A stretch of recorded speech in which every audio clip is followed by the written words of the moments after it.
तो करीब 6 घंटे बाद वो घड़ी आने वाली है जिसका इंतजार मिशन चंद्रयान 2 से जुड़े तमाम साइंसदानों के साथ ही मुल्क के सभी लोगों को है। और इस आगाज से पहले मैं आपको बता दूं कि रात 12 बजे से लेकर के 3 बजे या उससे भी ज्यादा वक्त तक आप देख पाएंगे हमारी खुसूसी पेशकश, हमारी खास कवरेज चांद पर तिरंगा। जी सलाम के साथ आप जुड़े रहिएगा। जी सलाम इंटरनेशनल के तमाम नाज़रीन हमारे साथ जुड़ सकते हैं जो इस वक्त 52 से भी ज्यादा मुल्कों में देखा जा रहा है। तो बात करते हैं चंद्रयान 2 से जुड़े तमाम साइंसदानों के साथ ही देश के सभी लोगों को चंद्रयान के उतरने का इंतजार है चांद की जमीन पर। और 3,84,000 किलोमीटर दूर चंद्रमा की जमीन पर उतरने वाला है चंद्रयान 2।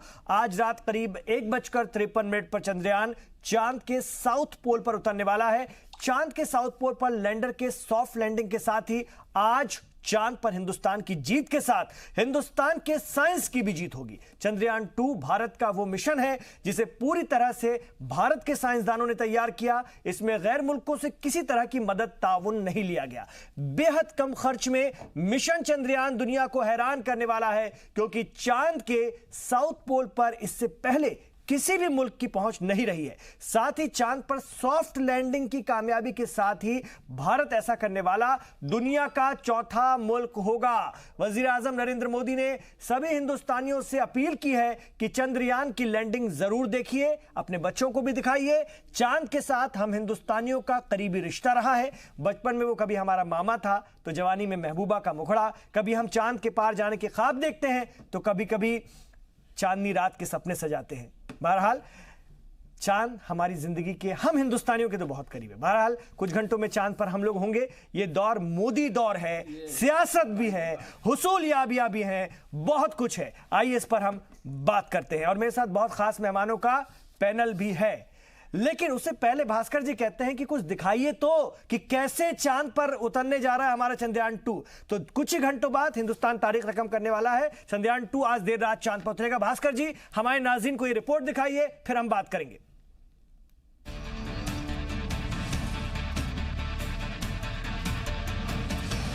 $3,84,000 किलोमीटर की दूरी,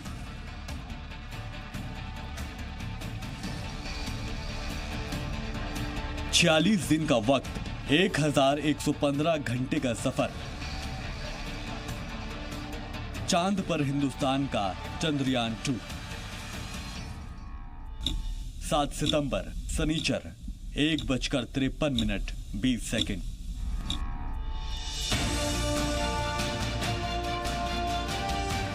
फक्र का यही वो लम्हा है जिसका इंतजार हर हिंदुस्तानी को सदियों से था।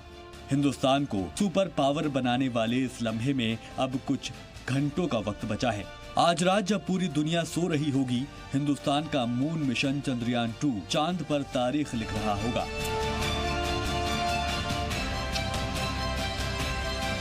इसरो की सालों की मेहनत का नतीजा चंद्रयान 2 एक ऐसा मिशन है जिस पर न सिर्फ हिंदुस्तान के लोगों की निगाहें टिकी हैं, बल्कि पूरी दुनिया इस पर नजरें लगाए बैठी है।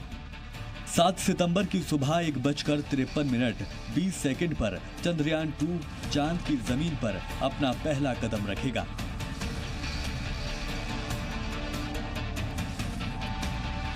I think this will pave a way and it will be a precursor, having a soft landing in the near the South Pole. So technically will give the next milestone for the subsequent things will happen internationally. So that way it's going to be a milestone event.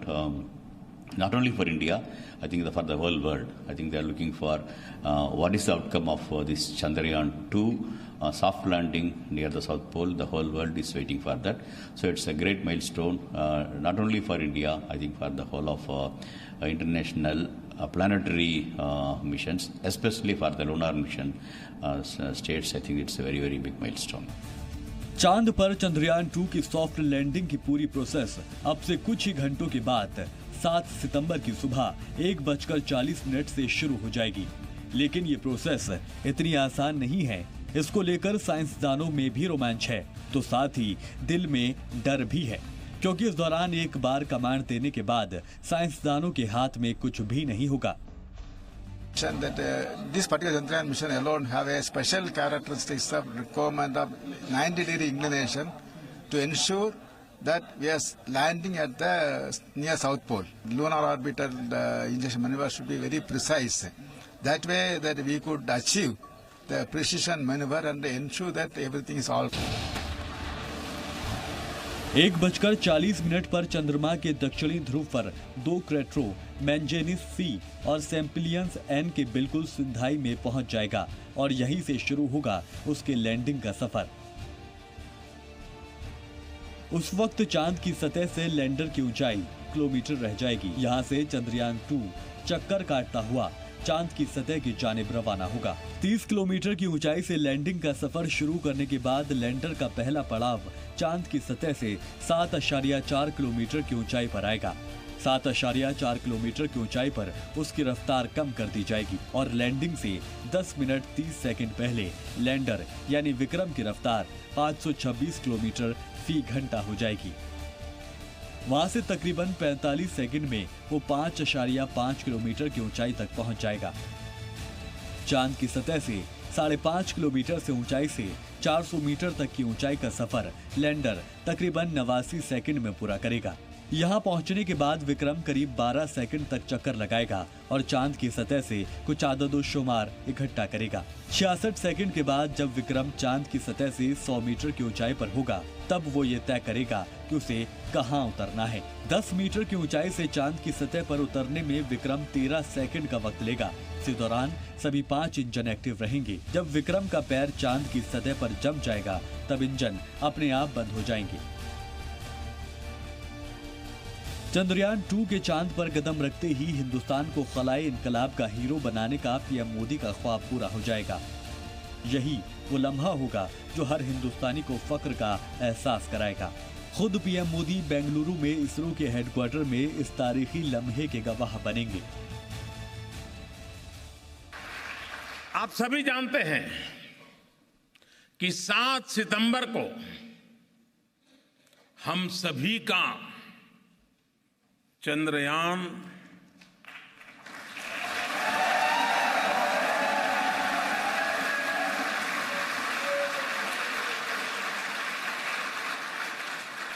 चांद पर उतरने वाला है।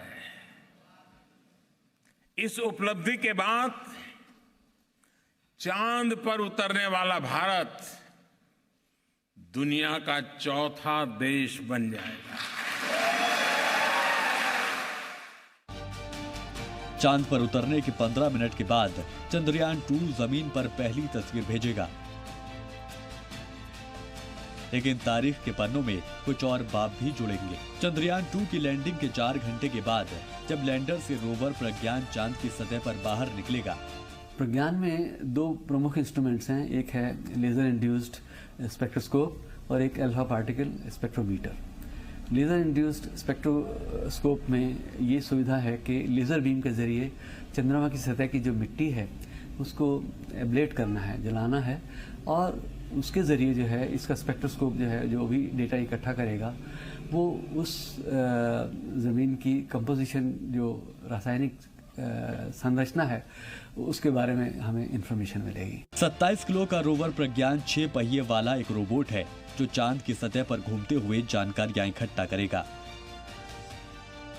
हिंदुस्तान का Chandrayaan 2 mission चांद के दक्षिणी ध्रुव पर उतरने वाला अब तक का पहला यान होगा। 2008 में चंद्रयान 1 मिशन के दौरान भी इसी हिस्से पर पानी की मौजूदगी के इशारे मिले थे। ब्यूरो रिपोर्ट, जी मीडिया।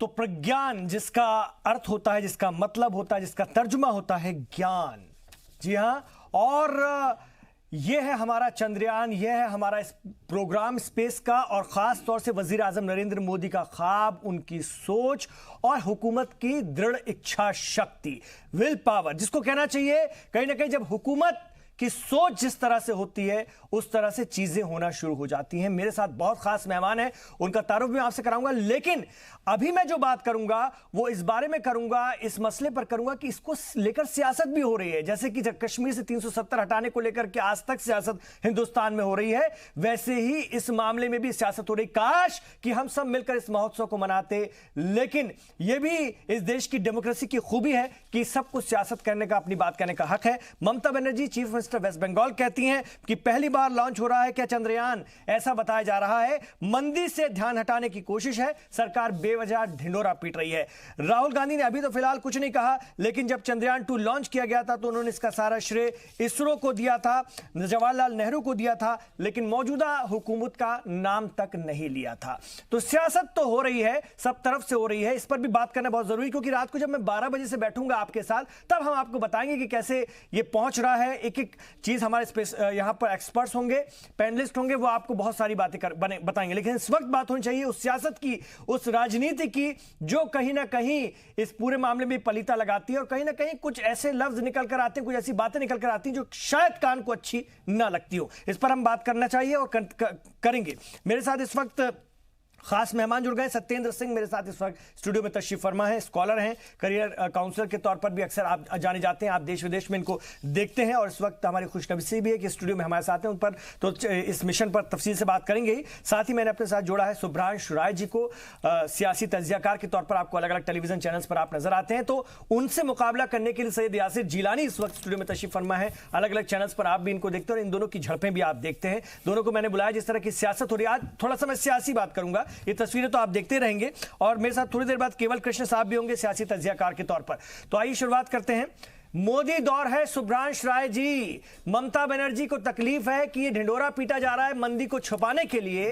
अरे कुछ तो खुश हो जाते, कुछ तो सब साथ मिल जाते, कुछ ऐसी हुसूल याबियां तो होती हैं जिसमें कम से कम हाथ मिला लिया जाए, सब साथ में मिलकर के एक होकर चले, कि यहां पर भी बदइख्तिलाफी, वही लैंग्वेज। ये कौन सा चुनाव चल रहा है, ये कौन सा दौर चल रहा है? सर जरा रोशनी डालेंगे आप इससे इत्तेफाक रखते हैं या नहीं? देखिए इमरान साहब, सबसे पहले तो मैं प्रधानमंत्री मोदी जी को धन्यवाद देता हूं इस शब्द पे कि जो सपना आज से 65 वर्ष पूर्व जवाहरलाल नेहरू जी ने देखा था, उस सपने को आज वो पूरा करने की दिशा में उन्होंने उस कदम को बढ़ाया और उसको उस मंजिल पे पहुंचाया। तो पहली इंपॉर्टेंट बात है कि जो इसरो जब पैदा हुआ और आज के बाद हम फाइनली हिंदुस्तान उस मुकाम पे पहुंचा कि हम चंद्रमा पे दुनिया के चौथे ऐसे देश भारत, रसिया और चीन के बाद बनने जा रहे हैं जो वहां पहुंच गए हैं। दूसरी इंपॉर्टेंट, लेकिन सर बहुत अच्छा आपने कहा, मैं आपकी बात को समझ रहा हूं, लेकिन इसरो के चीफ रहे जी माधवन ने कहा कि चंद्रयान 2 को यूपीए ने अटकाया था, लटकाया था, तो इसको लेकर भी 2 शब्द कहेंगे आप?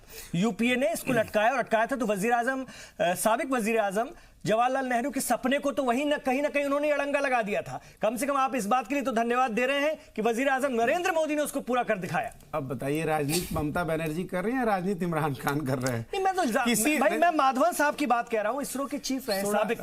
सुनिए ना साहब, सुनिए, माना स्क्रीन आपका है, सब कुछ आपके कंट्रोल में, थोड़ा तो सुनिए। ममता बनर्जी जी ने तो राजनीतिक बात कही, क्योंकि उनसे उनकी राजनीति होती है, लेकिन आपका साहब तो राजनीति से वास्ता है नहीं। अब माधवन साहब ने क्या और माधवन साहब से पहले और बाद के लोगों ने क्या किया, कंसर्न ये नहीं है।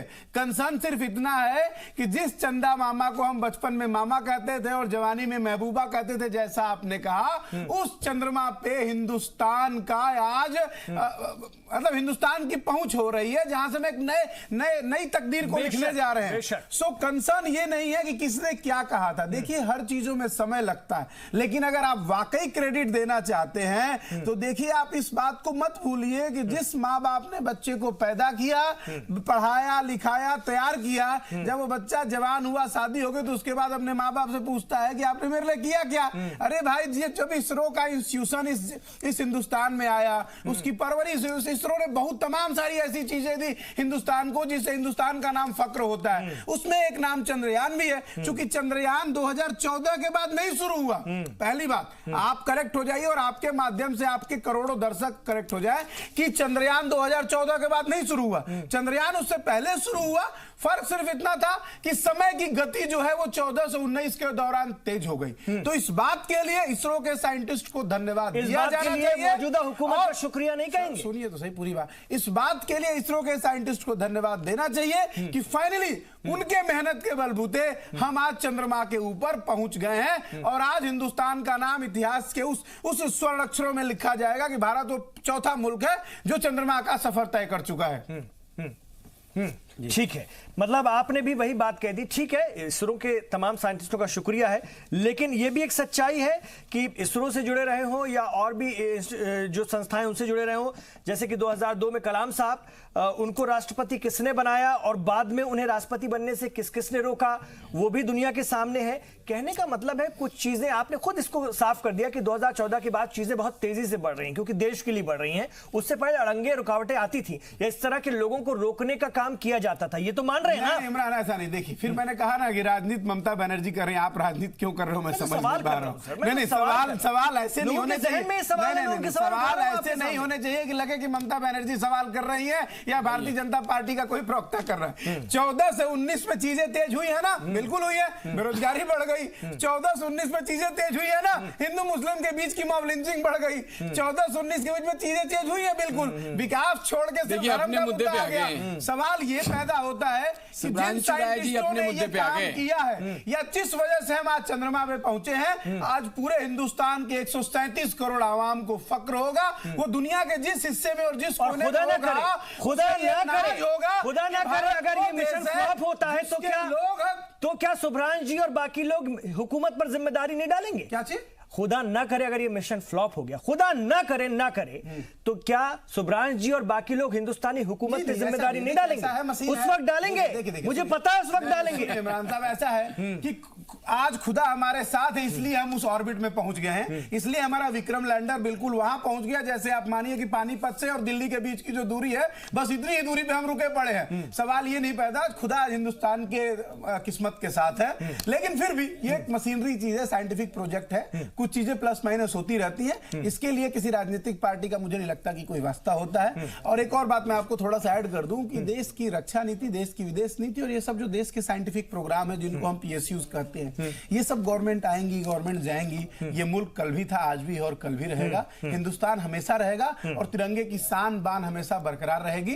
तो हम और आप अच्छे मन से इस बात पे बैठे रहे कि जब 12 बजे की मध्यरात्रि के बाद चंद्रमा को हम वाकई उन आंखों से देखने की कोशिश करेंगे तो हमें दिखेगा। बहुत अच्छी बात, उनके बगल में बहुत अच्छी बात है सर, लेकिन ये सवाल हवा में तैर रहे थे, इसलिए मैंने आपके साथ रखा क्योंकि जब मुंबई हमले के बाद हाथ बांधने की बात आती है, उस वक्त के जो चीफ रहे थे उन्होंने कहा फाली साहब की हमारे हुकूमतों ने हाथ बांध दिए थे। तो ऐसा होता है, कुछ हुकूमतों की इच्छा शक्ति की कमी रहती है और आपने भी इसको स्वीकारा कि 2014 के बाद चीजें तेज हुई हैं, स्पीड से हुई हैं। कहा मुंबई बम हमले के दौरान जो सिक्योरिटी के हेड थे, जिनको राष्ट्र ने वीरता पुरस्कार से सम्मानित किया, आज सत्ता का वो दौर चल रहा है कि मोदी जी की एक पार्टी की मेंबर साध्वी प्रज्ञा सिंह ठाकुर उनको क्या क्या कहती है वो मैं नहीं तो फिर वजीर आजम नरेंद्र मोदी क्या कहते हैं, लगता है कि वो भी बताइए, वो क्या कहते हैं कि जिंदगी भर वो माफ नहीं कर पाएंगे। मैं भी हृदय से माफ नहीं कर पाऊंगा, बस ठीक है, बात खत्म हो जाती है। आपने किसी को 100 लाइन सुनाया और बाद में अंग्रेजों वाला एक वर्ड सॉरी बोल दिया, उससे देश नहीं चलता।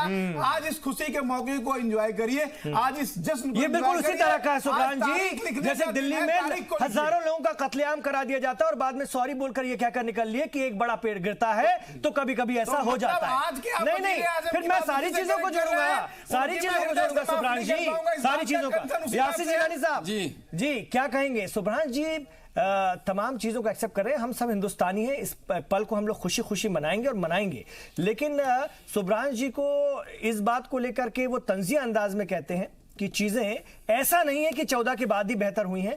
वजीर आजम नरेंद्र मोदी या बाकी लोग क्रेडिट लेने की कोशिश करते हैं, आप लोग क्रेडिट लेने की फिराक में अपनी सियासत करते हैं। देखिए, मैंने ममता जी के बात करते हुए सवाल उन पर दागा था। देखिए, आज जो इतिहास बनने जा रहा है भारत का, वो स्वर्णिम अक्षरों में लिखे जाने वाला इतिहास, हमारी जब जनरेशन बड़ी होगी, नई जनरेशन आएगी, 100, 150, 200 साल के बाद जब जनरेशन उस वक्त के लोग बैठेंगे और इसी तरह की चर्चा होगी, तो आज का दिन पे चर्चा होगी। और आज जो हुकूमत है, उसके जो वजीर आजम हैं, उनकी भी चर्चा होगी। देखिए, सुभ्रांश राय जी के साथ प्रॉब्लम यह है, बहुत अच्छी बात रखते हैं, बहुत समझदारी से बात रखते हैं, लेकिन जहां मौजूदा हुकूमत के कार्यकाल 2014 से 2019 पहला और अब जो मोदी 2.0 है, उसमें कहीं ना कहीं ये कंजूसी कर देते हैं। इनको लगता है कि अरे अगर मेरे मुंह से उनकी सारी अच्छाइयां निकल जाएंगी तो शायद जो मेरी विचारधारा है वो कहीं ना कहीं मुझे कचोटेगी। अरे सुब्रांश राय जी, आप यकीन करें कि इतिहास जब बन रहा हो तो उस वक्त विचारधारा को एक जगह रख देना चाहिए, क्योंकि आज मोदी जी ने जो इच्छा शक्ति दिखाई है, आपको पता है कि रशिया के साइंटिस्टों ने मना कर दिया था हमारे लैंड रोवर की सहायता के लिए। ये सारा का सारा भारतीय तकनीक, भारतीय साइंटिस्ट, भारत की जो हमारे भारत के पास जो दिमाग है, ये उसकी उपज है, उन्होंने तैयार किया है। इससे ज्यादा खुशी कुछ और हो नहीं सकती। आपने नेहरू साहब को याद कर लिया, सब डेटा करेक्ट किया जिलानी साहब, एक जगह आप मिसिंग हो गए। हाँ बताइए। रसिया कभी भी उसने आपको मना नहीं किया था। देखिए आप क्या बात कर रहे हैं, आप आपके पास सारी इंफॉर्मेशन आ जाती है। हाँ जी, रुक जाइए एक मिनट। ऐसा है कि जब कुछ अच्छी चीजें लिखी जाती है और वो स्वर्णिम इतिहास जब हमारा इंतजार कर रहा होता है 4 घंटे बाद, तो हमें कोशिश ये करनी चाहिए कि आपके शब्द, आपके मुंह से निकला हुआ शब्द और मेरे मुंह से निकला हुआ शब्द उस देश भारतवासी के रग रग को तेज करे और ये स्वाभिमान दिलाए कि नहीं, हम आज उस पोजीशन में पहुंचे हैं कि हम चंद्रमा पे पहुंच गए। इसको हम हर जगह राजनीतिक एंगल देने की कोशिश न करें। लेकिन आपने करी, ममता बनर्जी ने करी, हमने नहीं करी। हम उन पे चर्चा कर रहे हैं। ममता बनर्जी को कैसे लग गया कि इस वक्त हम मुद्दों को भटकाने के लिए हम चंद्रयान को दिखा रहे हैं। आप खुद समझ आप बताइए कि आज भारत इतिहास दुनिया में बना रहा है कि नहीं? चौथा देश है भारत का जो चंद्रयान, अगर कोई जिसको हम मामा कहते थे, आज हम वहां पहुंच गए। हमारी जो सोच है जी, अगर कोई कुछ कहता है तो उसके पीछे एक वजह जरूर होती है। नहीं, हम उस नेगेटिव वजह को आज चर्चा करें, ये बताइए। नहीं,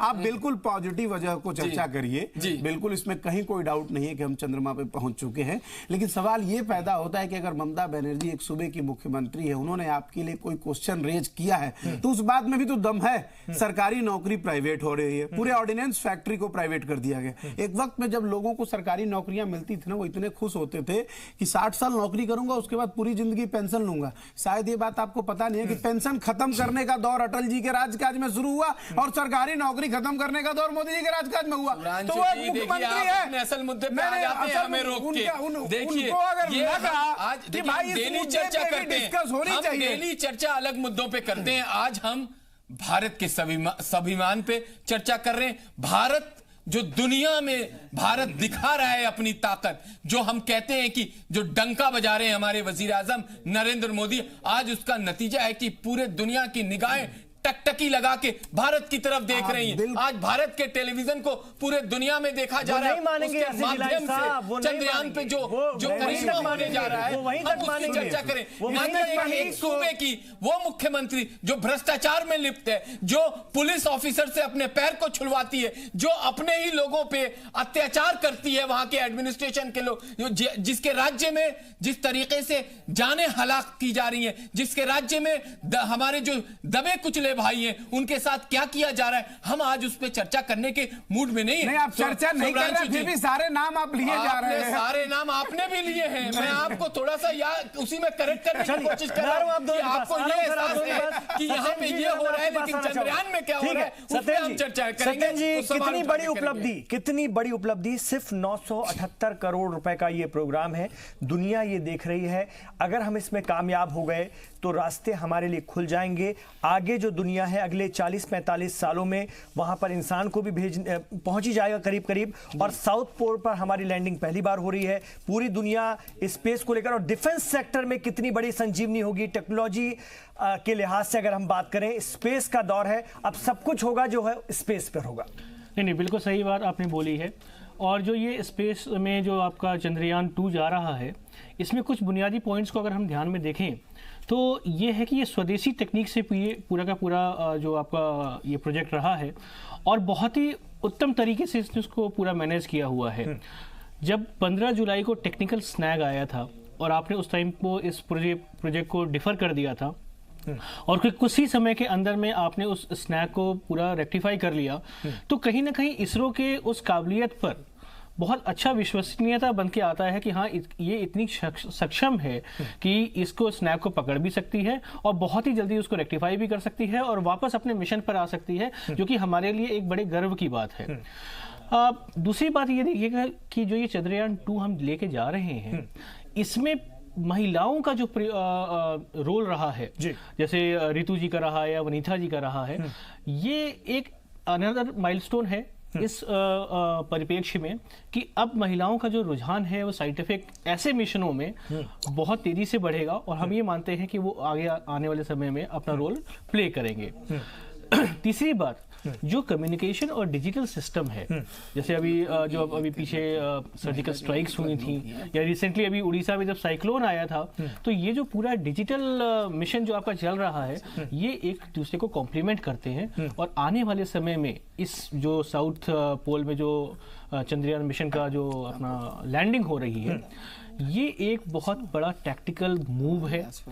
इसलिए मैं आपको कुछ उदाहरण के साथ बताऊंगा कि जब 1972 में नासा ने अपने अपोलो मिशंस को होल्ड कर दिया था कि अब हम आगे नहीं जाएंगे, लेकिन इंडिया ने केवल लैंड मतलब मून के लैंड पे अपनी लैंडिंग नहीं करा रहा है, बल्कि साउथ पोल में जाने का प्रयास कर रहा है। अब साउथ पोल का जो अगर आप पूरा उसका भौगोलिक वातावरण देखें तो वहां पे सूर्य की रोशनी जो है वो काफी कम जाती है।